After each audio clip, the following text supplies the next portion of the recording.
ይሄ የምታዩት የደብረ ልዑላን ድል-አምባ አማኑኤል ወአቡነ አረጋዊ ቤተክርስቲያን የአቋቋም ጉባኤ ቤት ነው። በጣም ደስ የሚል ትልቅ ጉባኤ ቤት፣ በጣም ብዙ ተማሪ ያለበት ቦታ ነው። ስለዚህ ይሄ ቦታ ግን አሁን የሚሰራው የጉባኤ ቤት በጣም ወድቆ ልጆች ላይ የህይወት አደጋ ላይ ያደርስ ስለሆነ መጥታችሁ እንድትረዱን ምዕመናንም ትልልቅ እንደ ማህበረ ቅዱሳን ሌሎች ጉባኤ ቤትም እንድትረዱን ሁሉ እግዚአብሔር ስም እንጠይቃለን።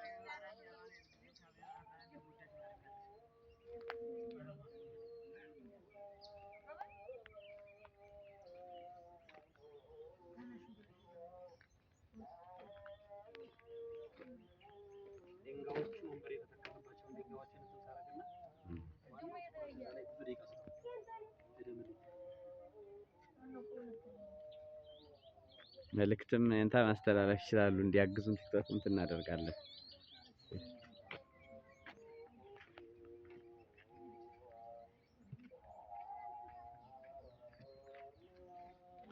የምታዩት ጉባኤ ቤቱ በጣም ወድቆ የልጆች ተማሪዎችም አደጋ ለማድረስ በጣም ከባድ ነገር ስለሆነ ምዕመናን፣ ትልልቅ የጽዋ ማህበራት፣ ማህበረ ቅዱሳን፣ ሌሎችም ትልልቅ የቤተክርስቲያን ቀናኢነት ያላችሁ ምዕመናን መጣችሁ እንድትረዱን በእግዚአብሔር ስም እንጠይቃለን። ቦታው ደብረ ልዑላን ድል-አምባ አማኑኤል ወአቡነ አረጋዊ ቤተክርስቲያን ፋሲል ካምፓስ ፊት ለፊት የሚገኙ ይሄ የአቋቋም ጉባኤ ቤት ትልቅ ብዙ ተማሪ ነው ያለው።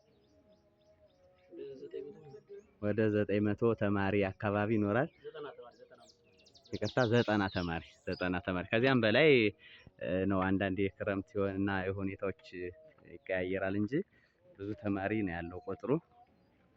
እና እዚህ ጋር እንደምታዩት ቤቱ ያው የሚረዳን ስለሌለ ጉባኤ ቤቱ ወድቋል። እንደውም ሲማሩ አሁን ክረምትም ስለሆነ ወድቆ ለልጆች ህይወት ማደጋ ስለሆነ ጉባኤ ቤቶች የቤተክርስቲያን የጀርባ አጥንት ስለሆኑ እነዚህን ለማስቀጠል ሁላችን ያለብንን ክርስቲያናዊ ግዴታ እንድንወጣ በእግዚአብሔር ስም እናሳስባለን።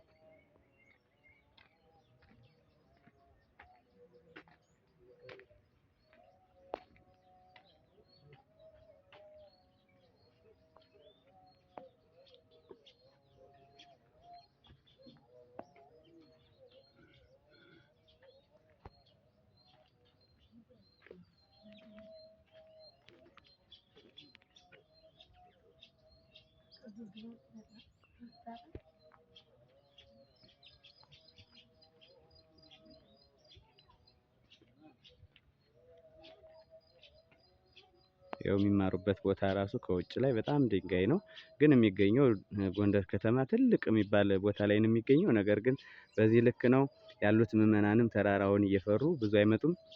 ህንጻ ቤተክርስቲያን እየተሰራ አጋጣሚ ሌላ በጀት ስለሌለ ህንጻ ቤተክርስቲያኑ ራሱ ከተጀመረ ከ6 ዓመት በላይ ሆኖታል እና ይሄንን ለመስራት በጣም አቅም ስላጠረ በጣም ጉባኤ ቤት ወድቆ መማር አይደለም የህይወት አደጋ ሁሉ ሊያደርስ ስለሆነ መጣችሁ በተለይ በእስራኤል ሀገር፣ በአውሮፓ እንደገና በአሜሪካ፣ በአረብ ሀገርም ያላችሁ ኦርቶዶክሳውያን መጥታችሁ ለዚህ ጉባኤ ቤት እንደው ቢቻል አንድ ሰው መስራት ይችላል። በጣም ትንሽ ነገር ነው።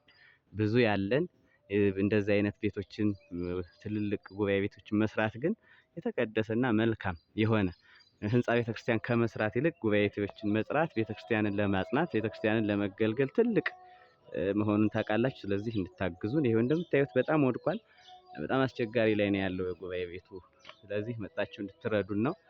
ህንጻ ቤተክርስቲያን ከምትሰሩ ይልቅ ጉባኤ ቤት ብንሰራ የበለጠ ማየት ትችላላችሁ ምን ያክል እንደወደቀ ማለት ነው። አንድ ቀን ወድቆ ራሱ ህይወት ሊያጠፋብን ስለሚችል መጣችሁ አግዙን። ቦታው ቅዱስ ያሬድ የጸለየበት አቡነ አረጋዊ ከሮም ድረስ መጥተው ህንጻ ቤተክርስቲያናቸውን ጉባኤቶችን ያጸና እስከ 15 ትውልድ 12 የምሰሶ አምድ እንደሚሰጥ ቃል ኪዳን የተገባለት ታላቅ ቦታ ነው። መጥታችሁ አግዙን። ይሄው እንደምታዩት ምን ያክል ኢንክላኔሽኑ በጣም ተዛንቦ እንዲህ እንደሆነ መጣችሁ አንድ ሰው እንደውም ብንችል አንድ ባለሀብት መጥቶ ሰርቶት ስሙ ሁሌ ሲታወስ ቢኖር ከጉባኤ ቤቱ ጸሎት ይደረግበት ታላቅ ነገር ስለሆነ እንደምታዩት በጣም ነው መውደቅ፣ በቃ መሬት መንካት ነው የቀረው ጉባኤ ቤቱ። ስለዚህ መጥታችሁ እንድታግዙን በእግዚአብሔር ስም እናሳስባለን።